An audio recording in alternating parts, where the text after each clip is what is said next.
What is going on, guys? Welcome back to another video, and in today's video we're going to be talking about how to track your progress in the gym. So before we do that, don't forget to like the video and subscribe, and let's roll that intro.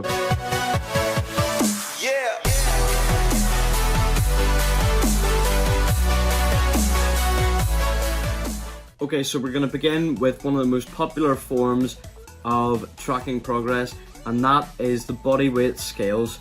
Okay, so the body weight scales are great, don't get me wrong, but they can be very inconsistent. It can rely on how much you ate the day before, how much water you drank, so it can go up and down. So what you want to do, if you're weighing yourself every day, at the end of the week, what you want to do is look at your sort of weight across the week and then figure out what the middle number is. So you want to take your 3 highest and your 3 lowest, and then the one in the middle that's left is going to be the one that you write down for that week, okay? And then if you take that middle number, over time you're going to be able to see if you're, for example, going up weight, maintaining, or actually going down in weight. But remember, you don't want to lose really any more than a pound a week, because any more than that, it's going to be muscle loss. I would recommend probably at most half a pound a week for losing weight, and then for maintaining, your goal is just to stay the same. And then if you're bulking, anywhere between similar to cutting but gaining half a pound to a pound a week. I wouldn't recommend any more than a pound, because then it's just you're going to be putting on more fat than you need to be. Okay, and secondly, we're going to move on to photos. So photos are going to be a great way to see your progress over time, because with the scales, you're not going to be able to tell if it's muscle that's being put on, fat, but with the photos, you're going to be able to tell if what you've gained in weight is muscle, if it's fat, if it's, slight bit of fat, a little bit more muscle, or if you've just gained, or if you've just maintained the entire time and your physiques are very similar to the photos. So what I would recommend, if you're trying to track your progress with photos, what you want to do is you want to get somewhere with very little natural light or none at all. It's best if you can keep the conditions the exact same in all the photos. So for example, you could go into a hallway where there's no windows or anything, turn on the light and take a photo of yourself on the front on, side on, and then just of your back. And then, for example, you could do that every Monday, and then you'd be able to see, for example, from week 1 to week 8, if you've changed your physique at all, if you've maintained, or if you've got leaner or put on a bit of body fat. You'll be able to see that very clearly. Okay, so next one, and this one gets overlooked a lot, and it's going to be how you feel. So you can tell a lot by how your body feels. So if you're overly tired, if you're feeling sluggish, and you're dieting, for example, it might just be a necessary evil. You might just need to stick it out. But for example, you can tell that maybe if you're losing weight too fast and you're also overly tired than usual, your calories might just be a little bit too low. Now, if you've been dieting for a while and you know yourself that your calories need to be that low to lose weight, it might just have to be like that. But just listen to your body as well, is my advice, and don't just ignore it completely, because it can be quite important to listen to. And then lastly, for physique and how you track it, I would go with how your clothes feel. So for example, you put on a shirt, is the chest quite tight? Is your arms getting a wee bit tighter? Or is it feeling quite loose? Are your trousers quite loose? Or are you having to put your belt on the last hole? Or are you having to make a new one? All this can be sort of a good indication on where your sort of body's going composition wise. So if you're gaining fat, you might find that over time your belt, you're gonna have to make a new hole that's bigger than your previous ones. Or if your shirt's getting quite tight at the chest but the waist is staying the same, you might be gaining a bit of muscle. So over time you can sort of feel those changes.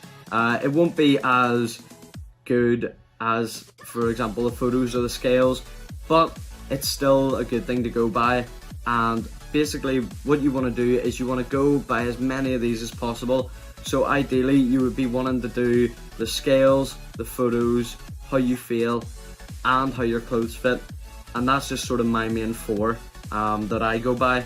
But if you can only do the scales and how your clothes fit, that's, you know, two's better than none, okay? So do as many of those as you can. If you don't have body weight scales, I would highly recommend that you get them.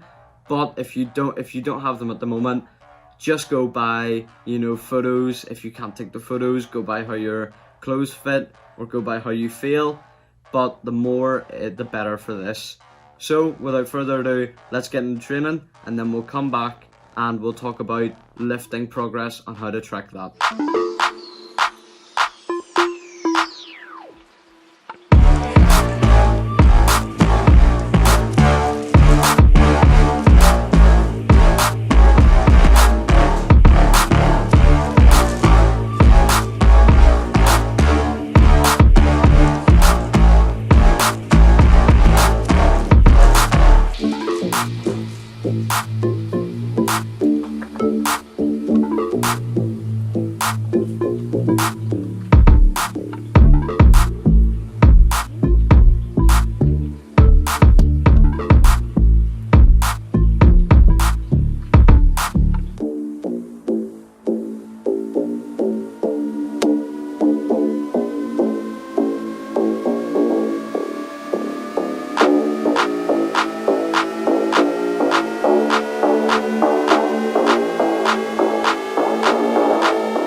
Okay, so we are back, and now we're going to discuss on how to track your lifting progress.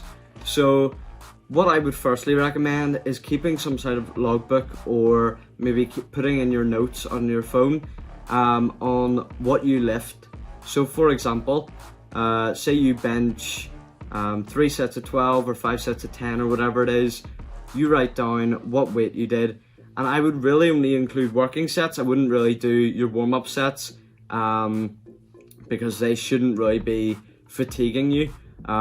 So for example, say you do one set of 70 kg for 10 reps, then the next one you do 70 kg for 8 reps, and then you do 70 kg for 6. So you did your 3 sets, and then you write that all down, and you're able to track that. And then next time when you come in, you can look at that and go, right, what I want to do is I want to get one more rep, or I want to add an extra set. And that's going to be helping you progress as well as tracking it, because those two things go hand in hand. What you could also add is maybe how easy the rep felt, or the reps. So for example, say you did 70 kg and it was a grindy one. You had to really grind that rep out.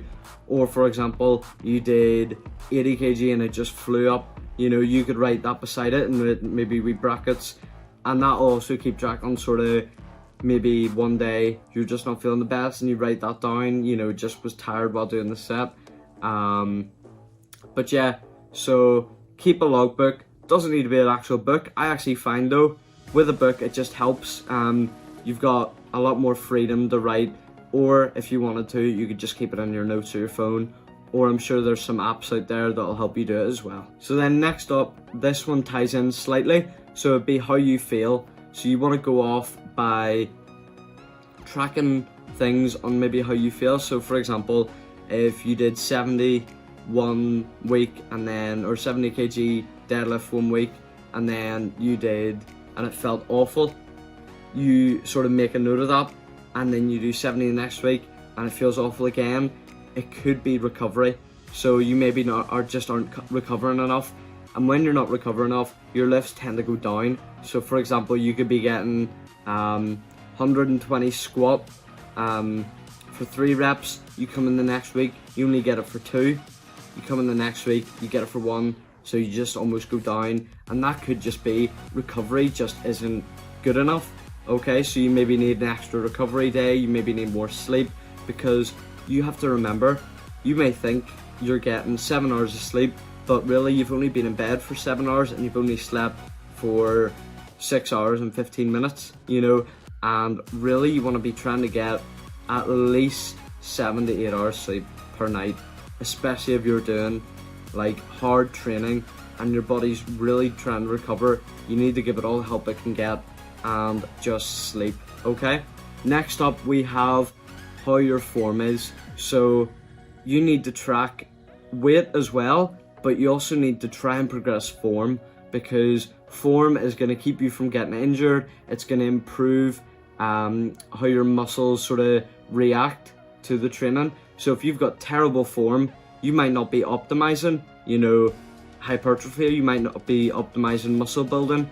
So if you do a bench with really awful form, you're maybe not making the amount of muscle gains that you could be, or you could just be heading down a road for injury, and then with injury comes maybe muscle loss, or maybe out of training for 6 weeks. You know, you want to be progressing with your weight, but I would argue more importantly that you want to progress with your form. So even if that means, say for example, you're squatting 100 kg, but your form's terrible, maybe drop it down 30, 40, 50, even go into no weight.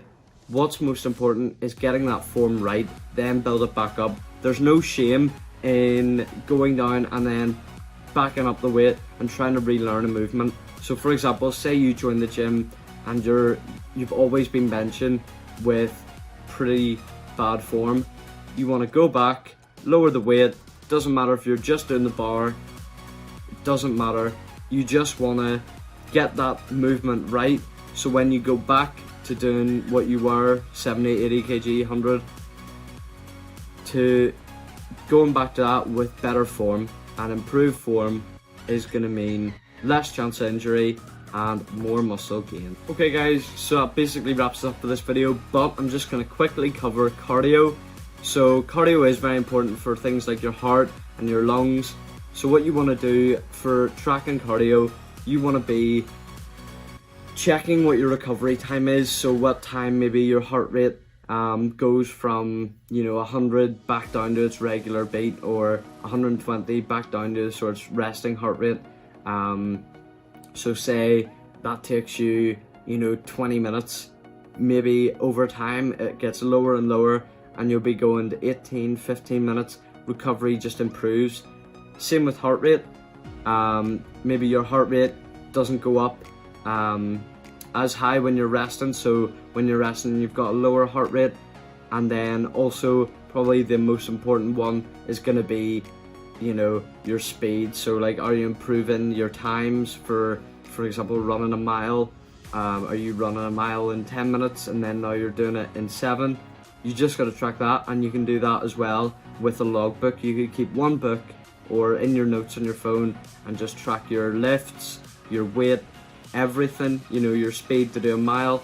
It doesn't, you know, you don't have to make it complicated. You don't need to keep all these things in separate places, just all in the same place. You can go there, track everything and progress. Most importantly, keep consistent with it, okay? Because consistency is gonna it's gonna yield the best results, okay? So if you're inconsistent and you're just not really doing it, and you're half-assing everything, you're not gonna see good results, okay?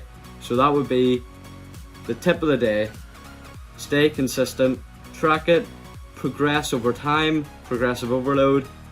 And if you liked the video, don't forget to like, subscribe. We're almost at 150 subscribers, and I will see you in the next one. Take care.